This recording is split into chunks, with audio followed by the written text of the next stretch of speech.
ദൈവവചനം യെശയ്യാവ് 43 അധ്യായം അതിൻ്റെ 1 മുതൽ 28 വരെയുള്ള വാക്യങ്ങൾ. യെശയ്യാവിൻ്റെ പുസ്തകം 43 അധ്യായം അതിൻ്റെ 1 മുതൽ 28 വരെയുള്ളതായ വാക്യങ്ങൾ. ഇപ്പോഴോ യാക്കോബെ, നിന്നെ സൃഷ്ടിച്ചവനും ഇസ്രായേലെ നിന്നെ നിർമ്മിച്ചവനുമായ യഹോവ ഇപ്രകാരം അരുളിച്ചെയ്യുന്നു: ഭയപ്പെടേണ്ട, ഞാൻ നിന്നെ വീണ്ടെടുത്തിരിക്കുന്നു. ഞാൻ നിന്നെ പേർ ചൊല്ലി വിളിച്ചിരിക്കുന്നു. നീ എനിക്കുള്ളവൻ തന്നെ. നീ വെള്ളത്തിൽ കൂടി കടക്കുമ്പോൾ ഞാൻ നിന്നോട് കൂടെ ഇരിക്കും. നീ നദികളിൽ കൂടി കടക്കുമ്പോൾ അവ നിന്റെ മീതെ കവിയുകയില്ല. നീ തീയിൽ കൂടി നടന്നാൽ വെന്തുപോകുകയില്ല. അഗ്നിജ്വാല നിന്നെ ദഹിപ്പിക്കുകയുമില്ല. നിന്റെ ദൈവവും ഇസ്രായേലിൻ്റെ പരിശുദ്ധനുമായ യഹോവ എന്ന ഞാൻ നിന്റെ രക്ഷകൻ. നിന്റെ മറുവിലയായി ഞാൻ മിസ്രയീമിനെയും നിനക്ക് പകരമായി കൂശിനെയും സഭയെയും കൊടുത്തിരിക്കുന്നു. നീ എനിക്ക് വിലയേറിയവനും മാന്യനുമായി ഞാൻ നിന്നെ സ്നേഹിച്ചിരിക്കയാൽ ഞാൻ നിനക്ക് പകരം മനുഷ്യരെയും നിന്റെ ജീവന് പകരം ജാതികളെയും കൊടുക്കുന്നു. ഭയപ്പെടേണ്ട, ഞാൻ നിന്നോട് കൂടെയുണ്ട്. നിന്റെ സന്തതിയെ ഞാൻ കിഴക്കുനിന്ന് വരുത്തുകയും പടിഞ്ഞാറുനിന്ന് നിന്നെ ശേഖരിക്കുകയും ചെയ്യും.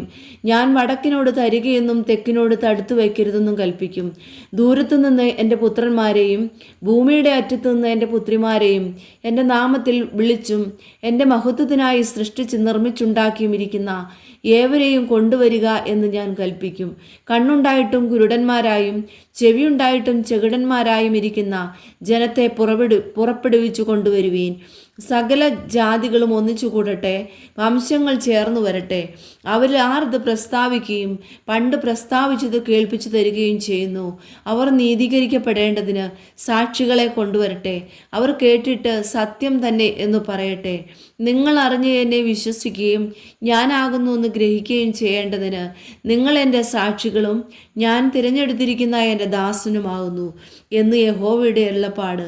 എനിക്ക് മുമ്പേ ഒരു ദൈവവും ഉണ്ടായിട്ടില്ല, എൻ്റെ ശേഷം ഉണ്ടാകുകയുമില്ല.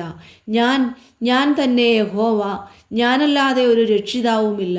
നിങ്ങളുടെ ഇടയിൽ ഒരു അന്യദേവനല്ല. ഞാൻ തന്നെ പ്രസ്താവിക്കുകയും രക്ഷിക്കുകയും കേൾപ്പിക്കുകയും ചെയ്തത്.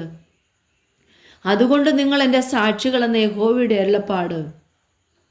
ഞാൻ ദൈവം തന്നെ, ഇന്നും ഞാൻ അനന്യൻ തന്നെ. എൻ്റെ കയ്യിൽ നിന്ന് വിടുവിക്കുന്നവൻ ആരുമില്ല. ഞാൻ പ്രവർത്തിക്കും, ആർ അത് തടുക്കും? നിങ്ങളുടെ വീണ്ടെടുപ്പുകാരനും ഇസ്രായേലിൻ്റെ പരിശുദ്ധനുമായ യഹോവ ഇപ്രകാരം അരുളിച്ചെയ്യുന്നു: നിങ്ങളുടെ നിമിത്തം ഞാൻ ബാബേലിലേക്ക് ആളയച്ചു. അവരെയൊക്കെയും കൽദയരെ തന്നെ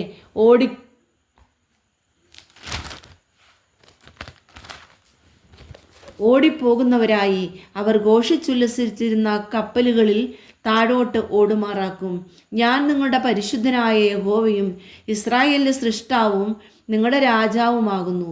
സമുദ്രത്തിൽ വഴിയും പെരുവെള്ളത്തിൽ പാതയും ഉണ്ടാക്കുകയും രഥം, കുതിര, സൈന്യം, ബലം എന്നിവയെ പുറപ്പെടുവിക്കുകയും ചെയ്യുന്ന യഹോവ ഇപ്രകാരം അരുളിച്ചെയ്യുന്നു: അവർ ഒരുപോലെ കിടക്കുന്നു, എഴുന്നേൽക്കയില്ല. അവർ കെട്ടുപോകുന്നു, വിളക്കുതിരി പോലെ കെട്ടുപോകുന്നു. മുമ്പുള്ളവയെ നിങ്ങൾ ഓർക്കേണ്ട, പണ്ടുള്ളവയെ നിരൂപിക്കുകയും വേണ്ട. ഇതാ, ഞാൻ പുതിയതൊന്ന് ചെയ്യുന്നു, അത് ഇപ്പോൾ ഉത്ഭവിക്കും. നിങ്ങളത് അറിയുന്നില്ലയോ? അതേ, ഞാൻ മരുഭൂമിയിൽ വഴിയും നിർജ്ജനപ്രദേശത്ത് നദികളും ഉണ്ടാക്കും. ഞാൻ തിരഞ്ഞെടുത്തിരിക്കുന്ന എൻ്റെ ജനത്തിന് കുടിപ്പാൻ കൊടുക്കേണ്ടതിന് ഞാൻ മരുഭൂമിയിൽ വെള്ളവും നിർജ്ജനപ്രദേശത്ത് നദികളും നൽകിയിരിക്കുന്നത് കൊണ്ട് കാട്ടുമൃഗങ്ങളും കുറുക്കന്മാരും ഒട്ടകപക്ഷികളും എന്നെ ബഹുമാനിക്കും. ഞാൻ എനിക്ക് വേണ്ടി നിർമ്മിച്ചിരിക്കുന്ന ജനം എൻ്റെ സ്തുതിയെ വിവരിക്കും. എന്നാൽ യാക്കോബേ, നീ എന്നെ വിളിച്ചപേക്ഷിച്ചിട്ടില്ല. ഇസ്രായേലെ, നീ എൻ്റെ നിമിത്തം അധ്വാനിച്ചിട്ടുമില്ല. നിന്റെ ഹോമയാഗങ്ങളുടെ കുഞ്ഞാടുകളെ നീ എനിക്ക് കൊണ്ടുവന്നിട്ടില്ല.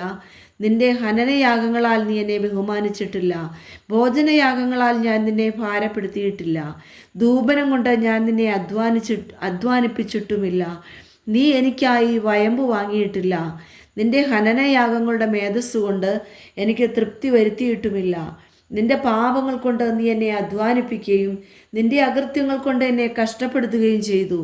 എൻ്റെ നിമിത്തം ഞാൻ തന്നെ നിന്റെ അതിക്രമങ്ങളെ മായ്ച്ചു കളയുന്നു.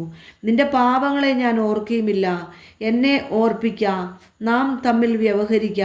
നീ നീതീകരിക്കപ്പെടേണ്ടതിന് വാദിച്ചു കൊള്ളുക. നിന്റെ ആദ്യ പിതാവ് പാപം ചെയ്തു.